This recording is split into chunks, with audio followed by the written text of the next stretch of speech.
another interview from the Metanet ICU. Here with us today, we have Michael Werman, Joel Dalle, myself, and Craig Wright, aka Satoshi Nakamoto, lead scientist of nChain. Today, we are going to be talking about archaeology. Over to you, Michael. Well, Craig, you have showed kind of an interest in archaeology in this Metanet ICU Slack. And we're wondering, why are you actually interested in archaeology? I think you're actually confusing that with what I mainly do, which is more ancient history. So I have a long-standing interest in particularly Greco-Roman and also early Chinese cultures. Now, that comes from, knowledge comes from digging up a lot of things, and that's where archaeology comes into it, but that's not really what I care about. I care about after someone's already dug up the stuff and trying to trace it. So, I've, for instance, got papers on the pepper trade and historiographic sort of analysis of different sort of scholarship out there at the moment, and looking at the different migrations and trade routes, etc., that have been set up. So I have a particular interest in Roman culture, particularly pre-empire, so Republican Rome. But you just said ancient history and not so much archaeology.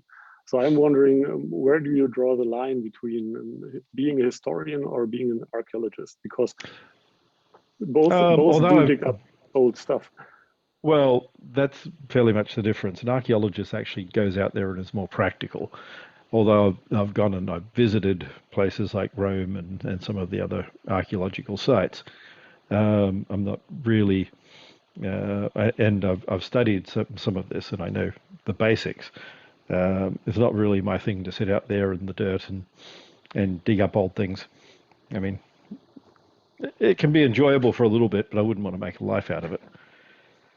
But you would stay at home and review the findings of others. Yes, but also use those in other ideas.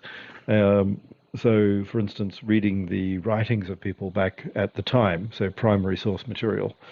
I've been bit by bit collecting the Loeb library at the moment.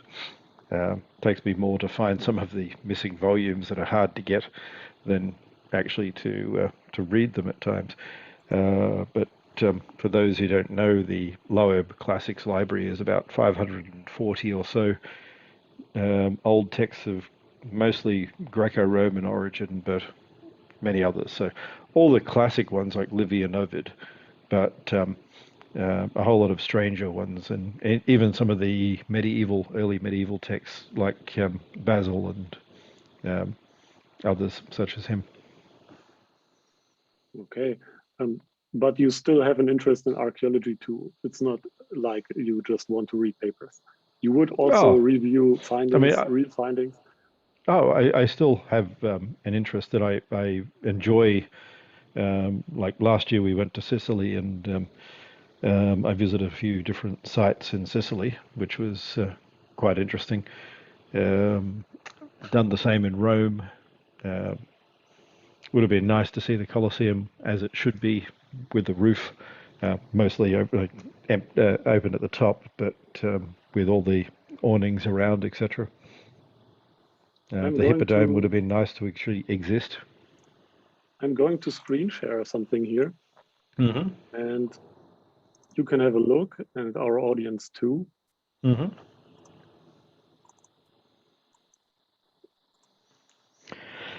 So these are two plates found in Egypt. And talking about archaeology, if you look at these plates, you don't have a name there, so the identity is unknown, and you also don't have a timestamp there.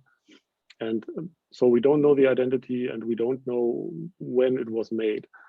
What would you say? What is the bigger problem for archaeology? Is it identifying objects or like putting a time stamp on it? both of those are there. You need to be able to identify them to get a timestamp, vice versa. I mean, so you need to know where it was found, who found it, what sort of location. Are there other things similar? Um, so when you're looking at sort of an object from this period, you need to investigate how it's been located and found. Is it just isolated? Are there other examples of the same thing or the same period? Now, there are also further tests that can be done that are a bit more destructive in taking sort of samples and analyzing them. Fortunately, these days you don't need to take the whole thing. The earlier days, you'd need more material and it could be quite destructive. So these two examples should be pretty easy for professionals to actually identify. But what about something like this? This is the Shroud of Turin. And probably most of our audience have seen it already or heard of it. And the negative looks something like this. So Craig, I have tried to research the Shroud of Turin. And when I did that, I came across tons of information. And it wasn't, I mean, I'm a layman anyway, so whatever. But even for professionals, is there anything you could say about the Shroud of Turin that is actually accurate? I mean, depends on how you're looking at it as accurate. I mean, it's definitely a interesting piece. We're probably talking late medieval, maybe 13th century. Could be earlier. The carbon dating on it's been done in parts. I mean, it is an interesting sort of example of a fake that has really gathered a lot of sort of support as a religious artifact. The creation of artifacts such as that, go back a long way. Trying to remember who it was. First Crusade, can't remember his name. One of the knights ended up finding the lance that was supposedly have to have pierced Jesus, that was being held outside of Constantinople, even though there was another one in Constantinople, and he ended up to prove that it was real, ran through a gauntlet of fire and got himself crispied, still died, etc. But yeah, so there's a lot of this sort of creation of artifacts at that time. The history of that we don't really know. Why is obvious. Every sort of monastery, every holy church wanted something like this. The sort of monastery at Cluny, as an example, had a lot of, I guess you'd call it, religious tourism at the time. Others did as well. So collecting a bit of the cross, a bit of the nail. Very easy to say this is really Jesus's toenail. Not so easy to authenticate it.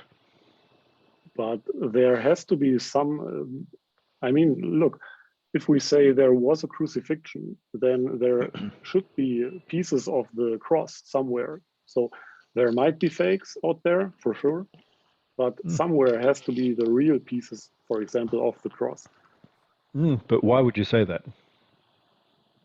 If we assume the crucifixion was real, then where is the rest of the cross today? So remember that in sort of the slave revolt by Spartacus, there were several thousand slaves crucified. Crucifixion was a fairly standard practice in Rome.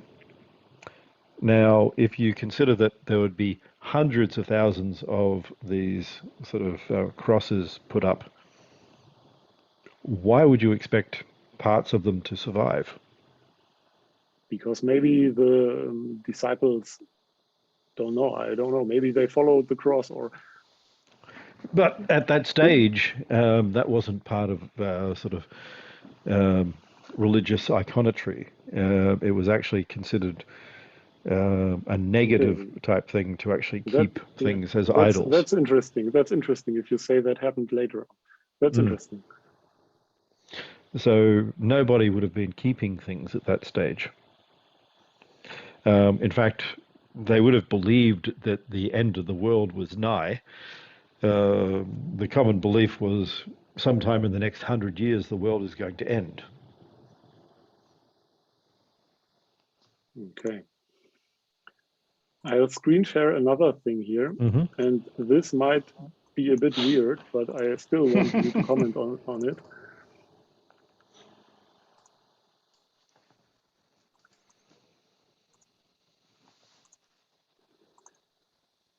And I'm going to talk about giants in the Bible, Craig, because there are quite some parts in the Bible where giants are mentioned. For example, in Genesis 6, verse 4, there were giants in the earth. And now we have them and they play basketball. Okay, so you say that they were giants compared to the height of the normal people back then, and they just thought. I mean, that wasn't normal, and I mean, the 6 cubit in a span is into the measurement today is about 6'8". And if you compare these parts here with other epics of other cultures, were there giants mentioned anywhere else too? Yes, but again, someone 6'8", 7 foot even, would be considered a giant.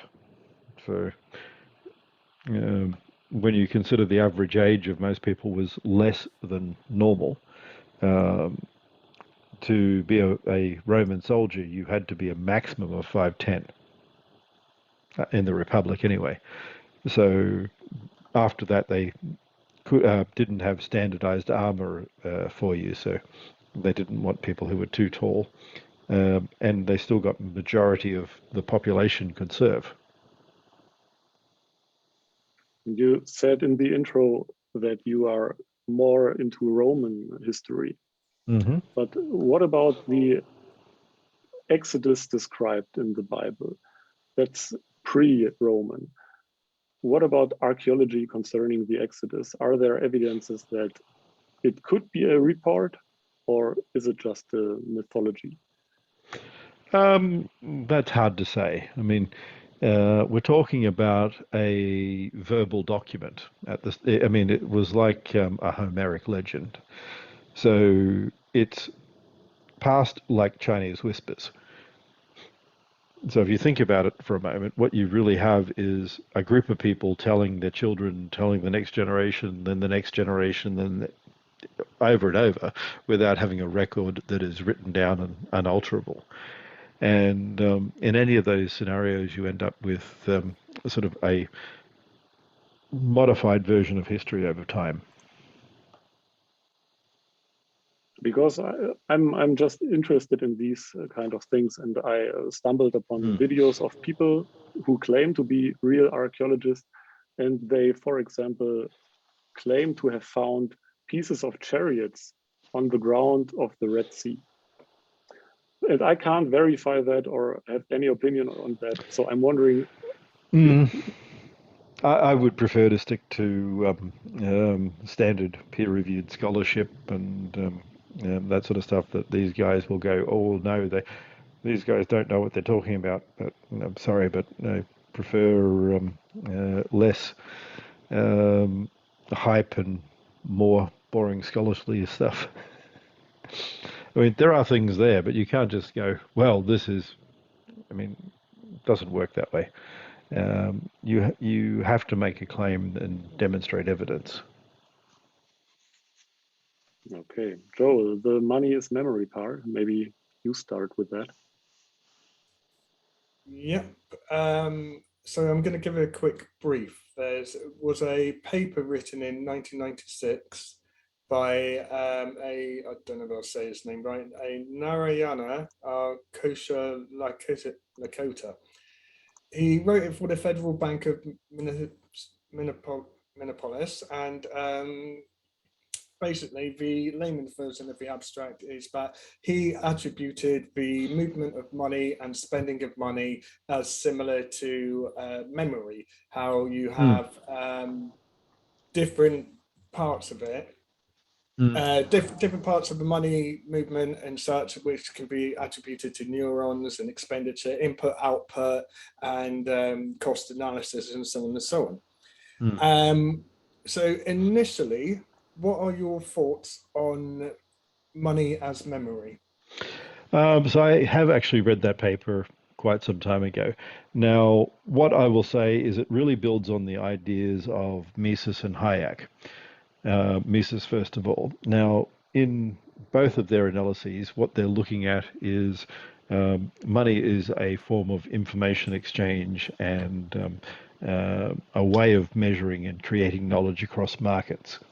So although you don't know any particular aspect of a market, the price information that comes out as an equilibrium exhibits all of the knowledge in the market from secret to public and everything in between. And I'll say even secret because people who either hold back on spending or spend more to buy things up are expressing an opinion that is then given to the market. On the archaeological aspects of money as memory, there is historians, as a historian, partly yourself, you would be probably maybe agree that a lot of historians and archaeologists look at the spending of money in the past, where they find big piles of coins, where coins have moved from Rome to England or from Greece to wherever, and they try to put it to how people spent their money and lived. Would does this give an accurate representation of the past of history? Not the way people talk about. The problem is if you look at the different forms of money, then the gold survives. Silver does to an extent, but if you've actually seen what happens, even silver breaks down and corrodes and becomes a powder. Copper, tin, lead, etc., completely oxidize. So when we're talking about ancient history, over like a couple thousand years ago even, then the remaining monetary supply is very limited. So we have records going back to Babylonian times when there were sealed tablets, and a lot of those have been lost because people used them in building or just destroyed them. There were other things such as tally sticks. The equivalent was used up until I guess the early modern time here in England, but they don't last terribly well either. So if you think about wood, it doesn't survive thousands of years. Things like animal skins, so vellum and other ways of writing information, that doesn't survive terribly well. So what people see is they see the gold and the piles of wealth from the elites, the aristocrats in society, the nobles. They don't see the day-to-day expenditure. They don't see the exchanges of copper coins or even other materials. Which is really interesting that you say all of that, because it brings me straight onto my next point, is when we apply this the spending of money to Bitcoin, and say if we're looking at 500 years in the future or whenever, if archaeologists look back and look at the spending of money of our times, I mean, it's not absolutely great, but some things can be identified as in, oh, they moved that money to a baker's, or they brought honey, or they paid for this or that. Do you think that Bitcoin would change archaeology in the future in this regard? Everything changes archaeology in the future, but an example of where this can go and something that was quite prescient in a way was the Harry Sheldon character, if you look at the Foundation series, Asimov, then he was, I guess, an archaeologist of sorts, but looking through computer records. Now, in the future, we could imagine a world where there'll be computer records for everything, and after people's deaths and a period of time, like now, things get released, these archives will become released. The paper copies of records right now get destroyed quite often because no one wants to hold them. But there's a wealth of information in these documents, and people like to say, "Oh, but I don't want my information after I die." But that's not going to happen. The reality is, public records, documents with government, are all going to end up as public knowledge, and that's not a bad thing. It's good. So, as examples of some of the things, when I do studies and papers, like at the, I mean, with Birmingham, I study medieval history, and churchularies and other sort of folios of documents that have been held in abbeys and churches, councils, etc. These create a wealth of information on things that most people would find to be boring. Documents of marriage, contracts, exchanges of property. So you find out a variety of different sort of exchanges that information remains from. And a Frankelmoin, for instance, is a type of contract where people would do an exchange in order to have the abbot and the monks in a monastery pray for them. So the Christian concept of, or Catholic concept of reducing your time in purgatory, and there were agreements with the church that would then be done to sing prayers for their family, etc. And all of this forms a part of how we analyze history. Now, in 1,000 years from now, if we're keeping all these electronic records, that's going to be a lot of information. So even going 100 years into the future, where there is far more information than we have now, and that could be kept, then think about going through exabytes and exabytes worth of information, searching for documents. It will be there, but the reason I said Asimov earlier was quite prescient is imagine how much information builds up over time. And in the Foundation series, he was talking about, I believe, 10,000 years off the top of my head, and 10,000 years worth of ancient history. And people had gone out and explored the galaxy, but there were myths of these old planets like Earth, because no one remembered even Earth, because 10,000 years, our modern civilization isn't 10,000 years old. So start imagining the written civilization of anywhere is only at best 3,000 years old. And even that's fragmentary. But what does that mean? So we somewhere in the future, we face loads and loads of data recorded on the blockchain. And so that means people will go back and discover the past by digging through this information. And then they will record what they've found. And ironically, it will probably end up forgotten again until someone finds an interesting reason to go back and dig up documents from the past. And there will be parts of history that are always interesting. If you look at something like, I mean, people investigating Octavius or Cyrus in Parthenon, then these things interest a lot of people, but there are other aspects that are far less sort of well known, and they will come and go, and some academics will have a great interest in it, and others will forget about it, and we'll go through cycles of knowledge and losing knowledge. But the difference will be it will never truly be lost. It will just be forgotten from people. Which brings me to mention something which hasn't been brought up in a while. As you have mentioned, the past human history, there's patches of history and there's chunks of it missing. And even if you look at just the rich and the nobles, you still don't know what happened to the more peasantry type people and how a lot of their spending in life was. And we get to modern day today, which we're starting to have digital data and starting to have things recorded. But also, as you said, a lot of it is on paper records, which eventually gets destroyed. And you only have to hold it for 7 or 9 years. I can't remember the legal requirement. Depends on what sort of document. Property ownership for houses a lot longer than something like a credit card statement. And as you said, human memory is fallible. We tend to forget, even from one generation to the next generation.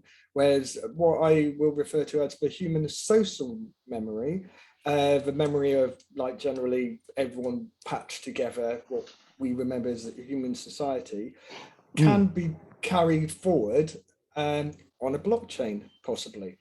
Or at least in some parts recorded for the next generation and the generation after and generation after. So bringing to my question and point is that there's an old saying which I've read somewhere, which is that human history is shrouded in mist and patches, and potentially the real start of human history starts in our time, in our generation. And like you said with the Asimov novels, which is quite prescient, is that when people look back at the past, even if they look at nowadays, if they look at what's happening nowadays, they will see a lot of patches. But if they start looking at the blockchain, they will start to see some recorded information. In what direction do you see this recording of information and recording of history taking place on the blockchain? No one's really looking at it in our space yet, but do you see a potential avenue there for people to look Well, as people start realizing that information is easier to hold, hard drive space, as an example, it doubles in capability every 15 or so months. Far quicker than Moore's law. So that means we basically have everything in the world can be stored every 15 months plus double. So we have this exponential growth of information, logistic actually, but we're on the exponential part of it, and that's going to leave us in time with more storage than we could imagine. Because the amount of information that a limited number of people can do will eventually run out. But we're a long way from that. I mean, but having enough storage for all that information is going to be interesting. Now, finding something in that storage is a more difficult problem over time. It gets to a point where you have so much information that you can store, but actually locating and finding it, because it takes 18 months to double in computational power. So you can store things faster than you can process them. So yeah, so to the people listening, maybe having some kind of information decipherer or something which can search engine. We need a search engine. Oh, I mean, but then you need to know what you're searching for. Yeah. So, like right now, I mean, last semester I was studying sort of the Roman pepper trade, and in particular looking at some of the trade with silk and pepper that connected Rome and China, although indirectly.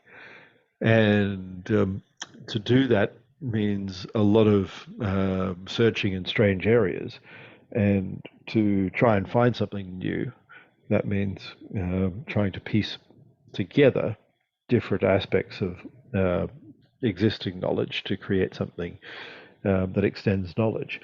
Now, that means that you again have to find ways of looking up different areas. Like, maybe they went north rather than south on a route. Maybe they spent this part on a boat, because there was a combination not only of the Silk Road but sea travel, and sea travel was quicker and easier for the most part, apart from problems of storms and time. So trying to find all this information and piece it together will still be a problem in the future.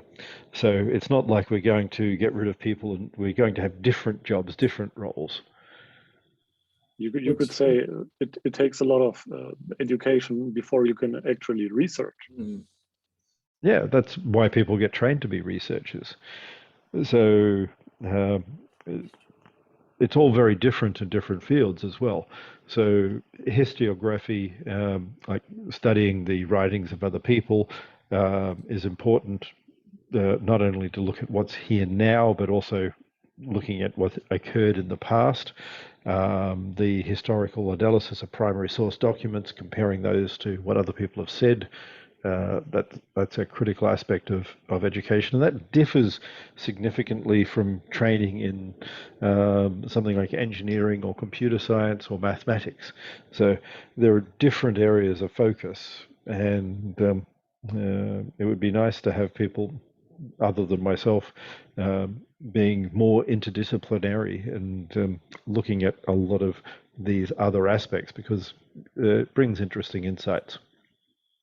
Which brings me perfectly onto my next question, is that if archaeologists of the future and archaeologists today, they use the past and studying research of history to help predict the future somewhat, to create models and, you know, decide this has happened, so this is probably going to happen later.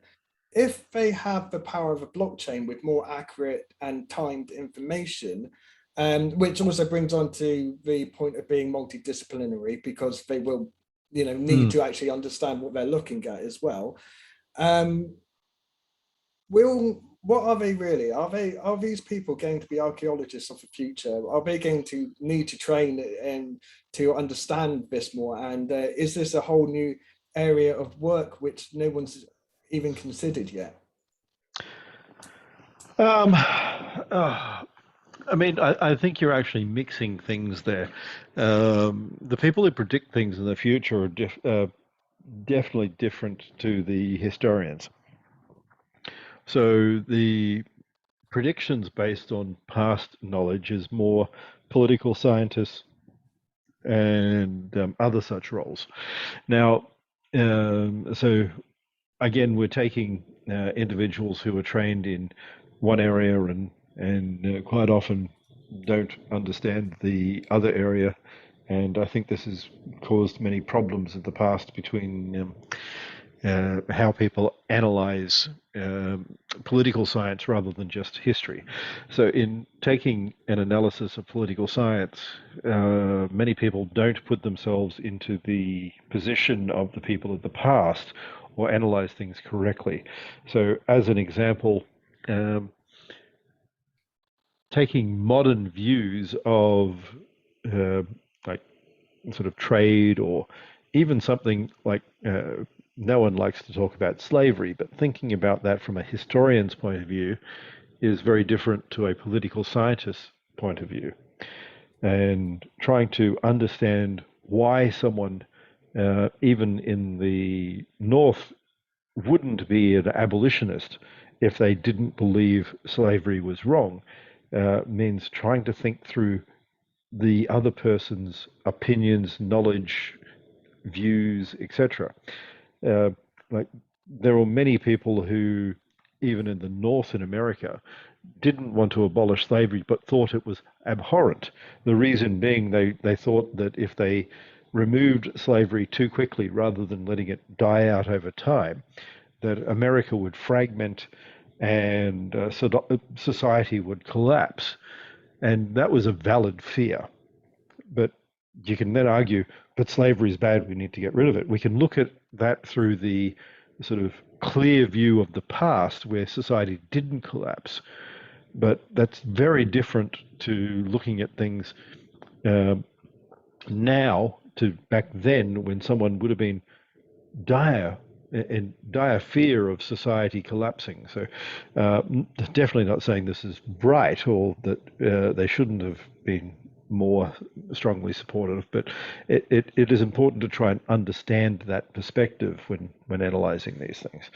So the same thing will happen here. So when we look back, different people are going to come at this at different manners and ways, and a historian will look at this in a very different manner to a political scientist.